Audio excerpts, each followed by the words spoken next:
हे भाई कुछ मत बोलो, कुछ मत करो, शांत हो जाओ।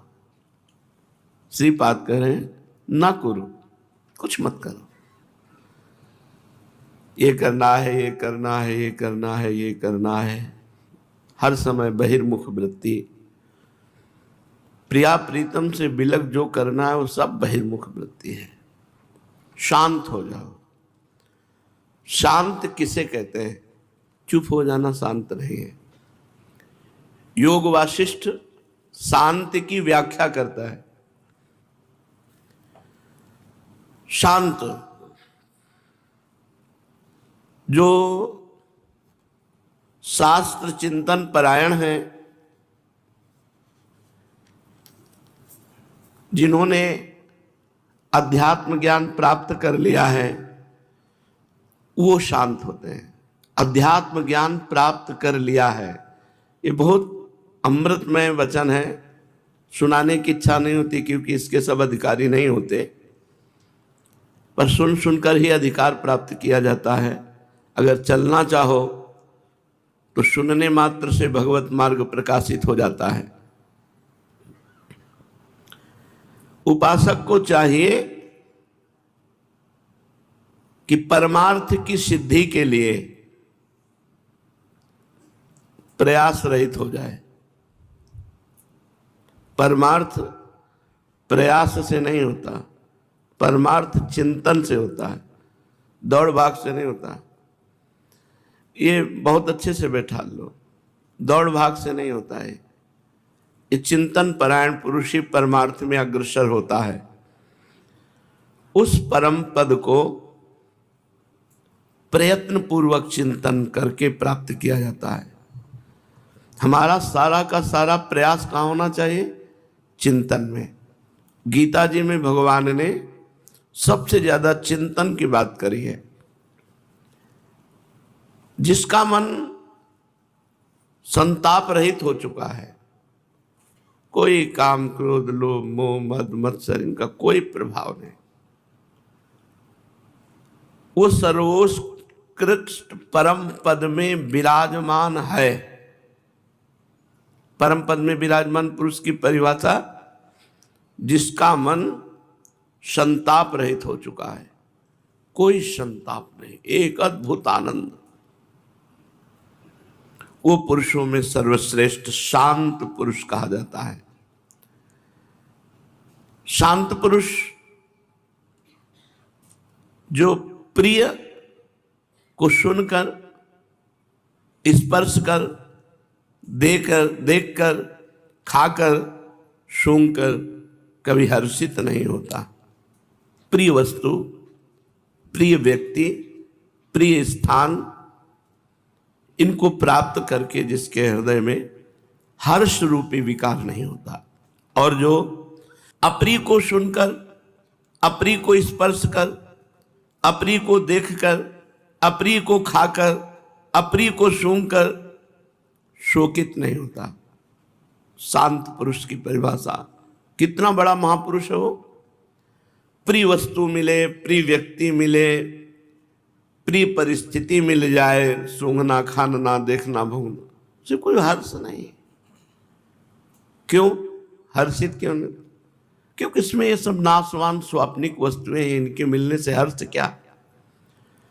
और ये सब अप्रिय मिलने लगे, अप्रिय व्यक्ति मिल जाए, अप्रिय वस्तु मिल जाए, अप्रिय पदार्थ, अप्रिय घटना, अपनी अप्रिय परिस्थिति, उसको कोई से शोक नहीं। क्यों? क्योंकि सब स्वाप्निक है। उमा कहूं मैं अनुभव अपना, सत हरिभजन जगत सब सपना।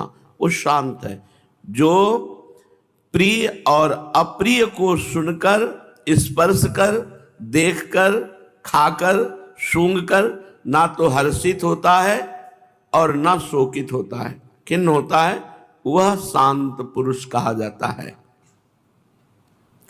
जो प्रयत्न पूर्वक इंद्रियों को अपने वश में करके समस्त प्राणियों के साथ समता का पूर्ण व्यवहार करता है, तथा ना तो भविष्य की कोई चिंता करता है और ना प्राप्त परिस्थिति के परित्याग की बात सोचता है। जैसी परिस्थिति है, आगे क्या होगा इसकी कोई चिंता नहीं है, सबसे सम व्यवहार करता है, वह शांत पुरुष कहलाता है। जिसका मन मरण में और उत्सव में समान भाव रखता है। देखो शांत पुरुष कैसा होता है, भगवान का स्वरूप है शांत। शांतम शाश्वतम अप्रमेयम नघम निर्वाण शांति प्रदम, जिसे शांति कहते हैं, जिसे शांत कहते हैं। समझो शास्त्र किसे शांत कहते हैं, चुप हो जाना शांत नहीं। जो मरण और महोत्सव दोनों में समान भाव रखता है वो ज्ञानी महापुरुष है। ज्ञान कोई अलग चीज नहीं है, भक्ति के ही पुत्र हैं ज्ञान और वैराग्य। जिसका मरण अवसर आने पर या महोत्सव में सम्मिलित होने पर दोनों में मन शांत रहता है, गंभीर, ना हर्षित ना शोकित।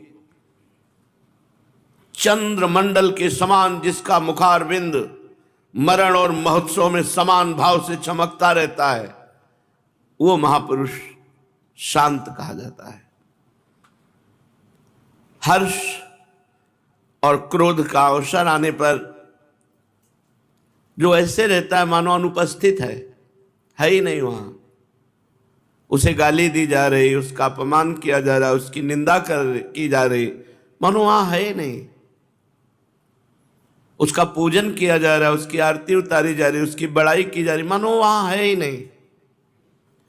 हर्ष और क्रोध का अवसर उपस्थित होने पर भी जो पुरुष अनुपस्थित के समान ना तो हर्षित होता है ना क्रोधित होता है, बल्कि ऐसी स्थिति में रहता है जैसे गाढ़ निद्रा में सोया हुआ पुरुष जाना ही नहीं कि उसका पूजन हो गया कि उसका अपमान हो गया।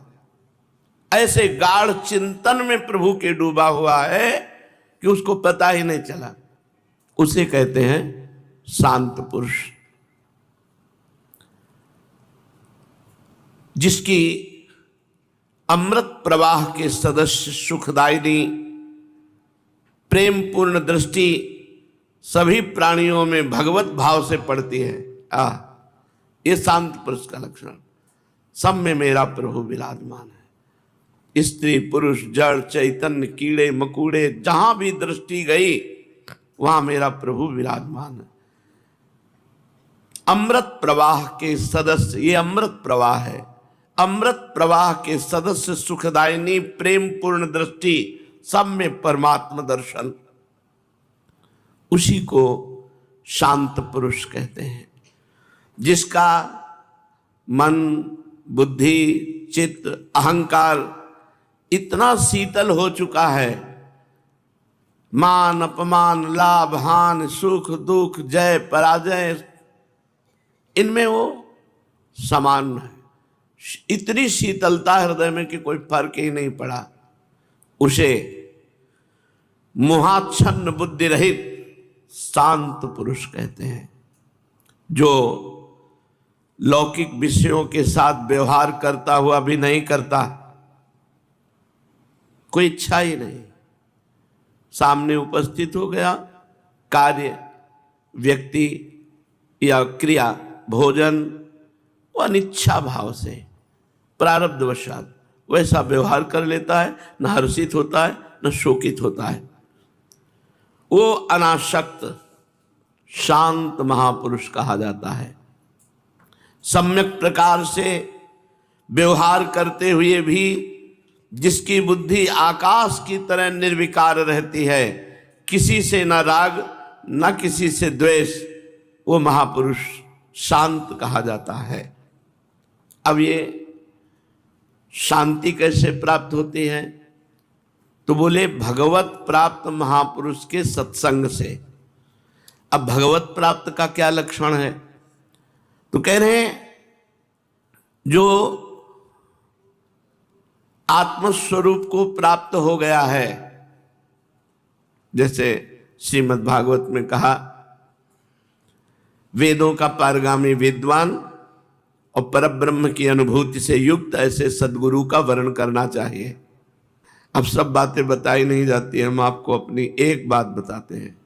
रात्रि के शयन करने के लिए फूलों की सैया में श्री जी को शयन कराया जाए, ऐसी बात आई हमारे मन में।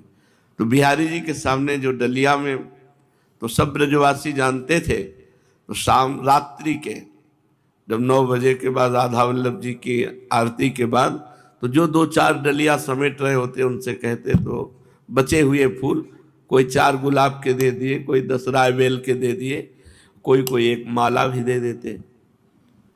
जब रात्रि में श्री जी के लिए पुष्पों की सैया लगाते तो आंसू गिरते कि लाडली मुझ गरीब के पास आपकी सेवा के लिए कुछ नहीं है, श्री जी इसी पर शयन कर।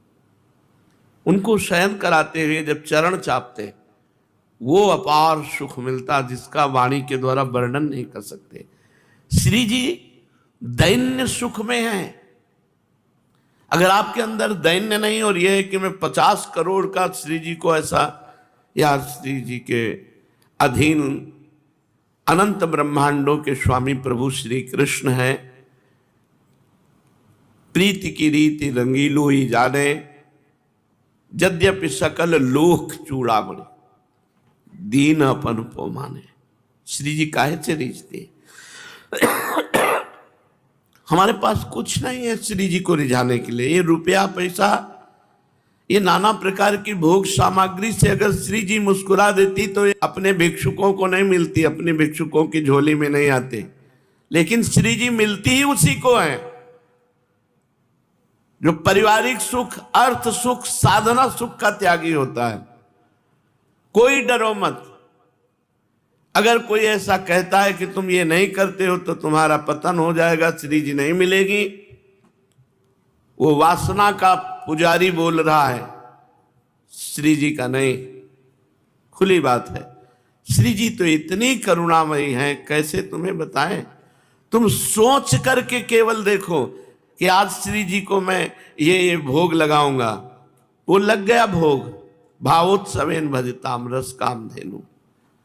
श्री जी प्रगट वस्तुओं की, अरे श्री जी के साधक जो होते हैं, ब्रह्मादि के भोग 26 सम लागत ताई, नारायण ब्रज चंद की लगन लगी है जाए। अगर रुपया, फूल, बंगला और 56 भोग से श्री जी प्रसन्न होती तो ये पापी लोग खूब पाप करते और श्री जी को अपने अधीन रखते। लेकिन ऐसा नहीं है। इस मायाकृत संसार का त्यागी ही श्री जी का अनुरागी हो सकता है। जगते भयो फिरे बैरागी, वृंदावन रस में अनुरागी। अगर श्री जी के रिझाने की तुम्हारे अंदर बात है तो सबका संबंध छोड़ो, सबकी आशा छोड़ो, श्री जी रिझ जाएगी। ये कभी कोई ऐसा अगर तुम्हें कहीं भी कह दे जाओ तुम्हें श्री जी कभी नहीं मिलेंगे, तो उसके पास है ही नहीं देने के लिए श्री जी। जो रुपया चाहता है, जो भोग सामग्री चाहता है, जो सांसारिक वस्तुएं चाहता है, वो श्री जी, जिसको श्री जी से प्यार होगा वो पापी को भी देखकर यही कहेगा, श्री जी कृपा करो और इसके हृदय को पवित्र कर दो, इसके हृदय को आनंदित कर दो। वो ऐसा कहेगा, तुम इतने रुपए नहीं दोगे तो तुम्हें श्री जी नहीं मिलेंगी। कभी ऐसी बातों को मन में मत लाओ, कभी चिंता मत करो कि श्री जी नाराज हो जाएंगी या श्री जी नहीं मिलेंगी। ये सब बकवास है। श्री जी तो उनको मिलती है जो श्री जी को प्यार करते हैं, जिनकी दृष्टि में न रुपया है, न पैसा है, न परिवार है, न संसार है, केवल श्री जी है। श्री जी उनको प्यार करते हैं। श्री जी 56 भोगों को प्यार नहीं करते हैं। ये सब मायाकृत भोग श्री जी नहीं पाते। उसमें तुम्हारा जो भाव होता है वो श्री जी पाते हैं। कभी देखा श्री जी कोई पदार्थ पाया?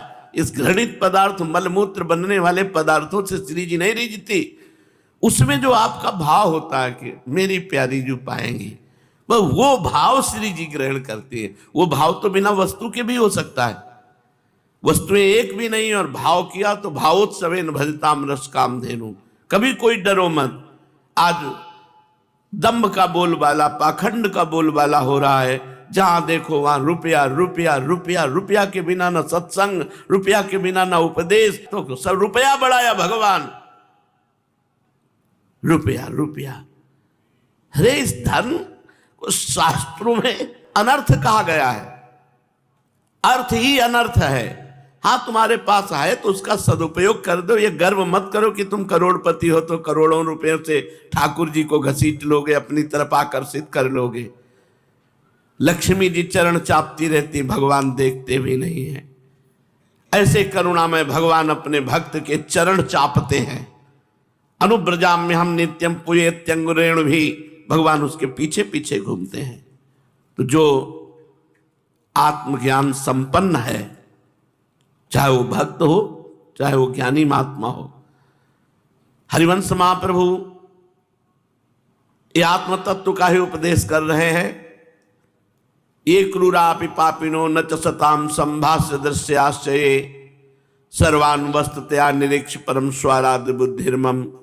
जो क्रूर है, पापी हैं, दुष्ट हैं, नीच हैं, सब में हमारे राधा वल्लभ लाल विराजमान हैं। कैसी बातें लोग कर देते हैं। सब में प्रभु विराज। सेवक जी क्या ज्ञान की बात कर रहे हैं। आत्मा हरिवंश प्रगट परमानंद श्री हरिवंश प्रमाण मनम। आत्म तत्व का ज्ञान बिना हुए वो अधूरा है, चाहे भक्त हो चाहे ज्ञानी हो। तो हमें किस महात्मा का संग करना चाहिए? महात्मा के संग से ही शांत भाव आता है। तो किस महात्मा का? योग वासिष्ठ कह रही है, जिन्हें आत्मस्वरूप का ज्ञान हो गया है, ऐसे उत्तम बुद्धि संपन्न महापुरुष जो सदैव आत्मदृष्टि का अवलंबन लेकर संसार में विचरण करते हैं। आत्मदृष्टि, मेरे प्रभु के सिवा कोई नहीं है, मेरी आत्मा के सिवा कोई नहीं है। सब में अपने आत्मस्वरूप का दर्शन, सब में प्रभु का दर्शन, वही महात्मा है। खास शास्त्रों की बातों को समझो। महात्मा का मतलब वेश धरकर दुनिया का प्रपंच करना। कितने लोग आकर के कहते हैं कि हमसे इतने 1000 रुपए मांग, और ना दो तो बोले तुम्हारा लड़का ऐसा हो जाएगा, तुम्हारा परिवार ऐसा हो जाएगा। सब दम्भी हैं, ये सब पाखंड। हम खुला माइक से कह रहे हैं।